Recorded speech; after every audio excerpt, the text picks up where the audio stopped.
রাজা জিজ্ঞেস করলো, কি করতে হবে? বালকটি বলল, সমস্ত মানুষকে এক মাঠে জড়ো করো, আমাকে একটি খেজুর গাছের সাথে বাঁধো, আর আমার ধনুক থেকে একটি তীর নিয়ে বিসমিল্লাহি রব্বিল গুলাম বলে আমার দিকে তীর নিক্ষেপ করো, তবেই আমি মারা যাব। রাজা ভাবলো এটাই তাকে শেষ করার শেষ উপায়। সে সমস্ত প্রজাকে এক মাঠে জড়ো করলো, বালকটিকে গাছের সাথে বাঁধা হলো। রাজা বালকটির শেখানো বাক্যটি উচ্চারণ করে তীর ছুড়ল, আর তীরটি বালকটির কপালে বেঁধে গেল। সে শাহাদাত বরণ করলো।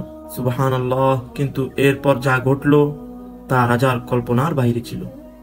মাঠে উপস্থিত হাজার হাজার মানুষ যারা এই অলৌকিক ঘটনা দেখলো, তারা সবাই একসাথে চিৎকার করে উঠল এবং বলতে লাগলো, আমরা এই বালকের রবের উপর ঈমান আনলাম। সুবহানাল্লাহ, আল্লাহু আকবার। রাজার উদ্দেশ্য ছিল এক বিশ্বাসীকে শেষ করার, কিন্তু তার এক পদক্ষেপে পুরো রাজ্য ঈমানদার হয়ে গেল।